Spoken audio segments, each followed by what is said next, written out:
Good. Well, I say good. We'll see how it goes. It could be shit. My name's Dan. Apparently I'm grumpy. This looks reasonable. Before we start, can I just get a read on the room? Can you give me a cheer if you're a student? Russell Howard. Good, so we have plenty in. You're students down here, or do you just like the look? You on the end, what's your name? Ben. Pleased to meet you, Ben. Were you university or school? University, well done. Where do you study? Essex. University of Essex, I haven't heard of, but that's more a reflection on me than your intelligence, I'm sure. And it'll all be all right in the end. I haven't actually started yet. I'm just getting to meet Ben. The rest of you are on hold. What do you study, Ben? Computer science. There it is. Of course you do. And so I presume you don't have a girlfriend, Ben? You don't. There we go. I'm afraid you have to work with the stereotypes that present themselves to you, ladies and gentlemen. Ben, it's an easy thing to find a girl if you need one. All you've got to do is wink more. I promise, it works for anyone. This isn't just Ben. This is any of you, right, who want to find... Any age, you want to find a girl, you just got to get yourself winking, because you can make anything sexy with a wink, right? I'll give you an example, OK? Hello, would you like to come back to mine and have some quiche? Not cool. Hey, how do you fancy coming back to mine? Having a bit of quiche? Oh, yeah! Sexy quiche! The only rule with this is you can't do it with something that's sexy in the first place, or it just gets sinister, right? You pay attention, Ben. You cannot go up to a girl and go, hey, fancy coming back to mine, having a bit of sex? No! What are you going to do to me? I'm going to shove this quiche up your ass!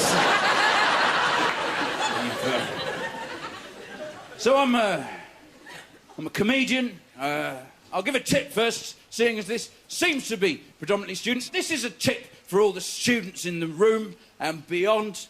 This is a tip I got from a student who was at university and knew he was going to drink too much, so he had a plan.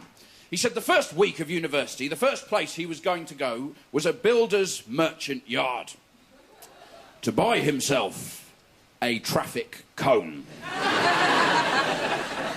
And then keep the receipt. So the next time he gets stopped in town by the police with one on his head, he can just turn around and go, I think you'll find this is mine. That's something you can use for yourselves. I'm not a student, as the more perceptive among you may have noticed, or if I am, that's a fuck of a lot of retakes. I'm not a student. I'm a 30-year-old male, which I recommend being. The alternative is hideous. It's good to turn 30. It's fantastic because the pressure's off, basically. Once you get to 30, you've got no potential left. And that's incredibly refreshing. Nobody comes up to you anymore and goes, what are you going to be? You're going to save the world? Is it going to be amazing? It's none of that. It's all gone. They just come up to you and go, is that it? Which is nice, because you can just go about your business, you know. And I'm not saying it's a bad thing. When you're... Good God, Ben, anyone, please have those hopes and think that the world's going to be amazing and you should build grand dreams, but you just have to be aware that they all come crashing down. Nothing you think now will be good will ever be good. It's unremittingly bleak and reasonably shit. But as soon as you realise that, things work out. It doesn't matter where you live, either. I've lived all over. I lived for many years in the north of England, and then I had to move because of the people. Well, they mean well, don't they? But sometimes that's just not enough. So I did move. This is about a year ago now. I moved, and now it's better. I've got ground floor accommodation, bit of garden, free range, room to peck and scratch. But that came with other problems. People told me that London was an aggressive place to be. I didn't realise what that meant until last October, when I had my first London Halloween. Now, I used to enjoy Halloween as a time of year, you know, community coming together, having a good time. So I was excited about my first London Halloween. I was all prepared. Big tray of sweets. Plastic bat. The doorbell rang at about 8 o'clock in the evening. There was one kid stood there, right? No costume, right? He just looked up at me and went, you're going to give me sweets or I'm going to tell my dad you touched my dick. London! So, seeing as he was going to tell his dad anyway,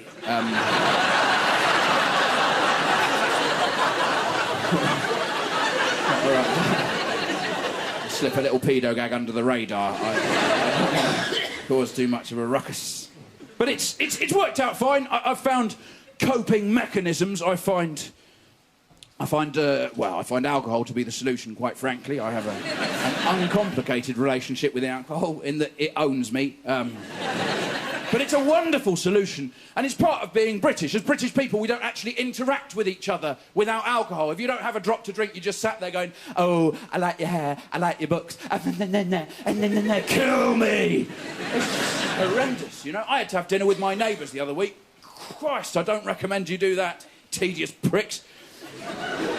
The main problem was they didn't give us enough to drink, right? I had 2 glasses of wine.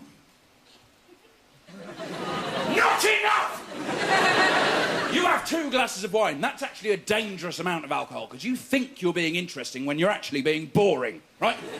You have 2 glasses of wine. You start saying things like, OK, I'm just going to put this out there. Who would you sleep with off the television? Rather than having 6 glasses of wine and asking the questions everyone wants to know the answer to. Like, who would you sleep with in this room? You have 2 glasses of wine, you get self-obsessed. You start saying things like, well, I'll tell you what my problems really are. You have 6 glasses of wine, you're stood on the table going, I'll tell you what your fucking problem is! It's a more vivid way of living, you know? And I hear all the arguments, people say, oh no, you're going to behave badly, it's bad for society, but it doesn't have to be that way. You can set things up to protect yourself. I've got this. Technology is a wonderful thing. I've got this thing to help me with my behaviour when I've been drinking for free, right? It's a little programme that fits on my email. What it means is, after midnight every day, I have to solve 5 maths problems before I'm allowed to send an email. To stop me getting in drunk and randomly abusing people in the middle of the night. It works a treat. And if nothing else, that is a reason to have a kid, isn't it? Come and help Daddy with some maths. Just got to tell Mummy's new boyfriend he's a bastard. I don't know. I realise times are tough and you've got to get it sorted out. And, you know, Ben, a stable unit is useful. You should find yourself a partner sooner or later. I mean, through whatever means that are legal. You have to, don't you? Last May, I went down to the West Country for a week to try and find a wife. Yeah, I genuinely wish that was a joke. As I said, I live in London, so I tried to sort it out here, but you can't find a girl in London. You're just all these high maintenance, you know. Little bags, massive sunglasses, issues. It's impossible. They're all into recycling and all that nonsense as well. I can't be doing with that. Oh, well, I've clearly picked the wrong crowd for the anti-recycling. I get it, I understand, I know all the principles at work, I fully get it, I realise we're meant to be saving the world for these pricks, but there's got to be you shut up, there's got to be a better way of doing it, that's all I'm saying. The methodology is wrong, it's not fair, not every week, every single week. You've got to put your sins outside your front door for everyone else to see, going, I did not drink all that myself. I'm going up and down the street trying to put it in other people's boxes.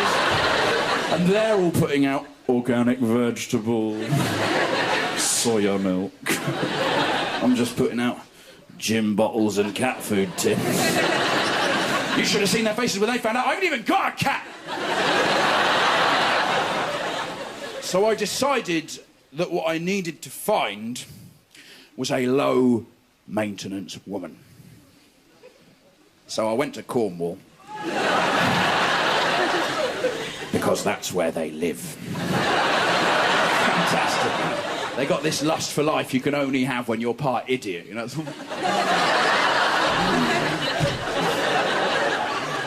And no moisturiser for them, they just let the weather do its work. Got this incredible hide that feels all knobbly under your tongue. Oh, love it! All right, look. It's mostly a question of compatibility, right? You need someone you're going to work with long term. And I make loads of mistakes, so I need someone who'll cope with that. The kind of wife who, if I accidentally locked her outside the house for a week, she'd still be there when I opened the door. It doesn't matter, I made a bivouac.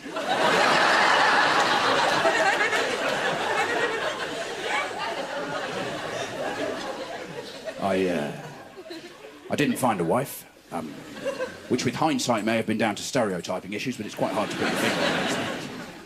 Two marvellous things happened when I was down there. The first thing was at a small gig I was doing to offset the gloom, make 20 quid, you know, and I was talking to these people about birthdays. I said, does anyone here know where the practice of blowing candles out on a birthday cake actually comes from? And they didn't know. They were all stumped. Like, oh, no, I don't know. I don't know what I do. No. A man from the back of the room stood up to deliver his heckle and went, that is so you don't burn your face when you eat the cake. That is quite something. The only thing that topped that was on the way home, I was driving back to civilization. And I know what you're thinking. M5, M4. I took the 303. I guess I'm a dreamer. I was going along the 303, and you go past Stonehenge, that's nice. But you go 2-3 minutes past there's something that is far better than that ancient monument, right? There's a little B-road that comes off the side, and there's an area down there where you can go to pick fruit. And they have a large sign by the side of the road telling you can do that. And somebody, my new hero, has graffitied the sign. In large letters, they've written a swear word right across the middle of it. So now, the sign says, pick your own fucking strawberries. That is magnificent. You have to stop the car to do that. That is very impressive indeed. But you've got to sort it out, I suppose. But then, it's not actually a case that you do have to sort it out. You know, the whole industry of having children is just there to make money out of you, you know. That's all it is. It's just... I have these friends, and they just had a kid, and they bought this thing. Right. Now, when you get pregnant, you also get a little bit fat. Now, that's a nice thing. That's a good thing, right? Because you're eating for two, but sometimes the baby will be a fussy eater, so you put on the extra weight. And then you have the baby. 9 months later, the baby comes out. And the... very simple procedure. They pretty much just walk down the uterus. Baby's gone. You're left with this little bit of extra weight. You want to get rid of that and get your shape back. Of course, but you have a problem. Because you don't want to go to the gym and leave the baby behind because it's new. You want to find out what it does. And you can't take it running with you at that age. It's too young. That's not fair. That would be dragging. So they've invented this new product. Sounds like the perfect today. It's about this high off the ground. It has handles like this and off-road wheels. It's an exercise pram. So you can go running and stay with your baby. Which sounds perfect, but with one major design flaw. That being that it's pretty much impossible to run with a pram without it looking like you've just nicked a baby. Ladies and gentlemen, it's been an absolute pleasure. I've been Dan Atkinson. I will see you again. Cheers. Good night.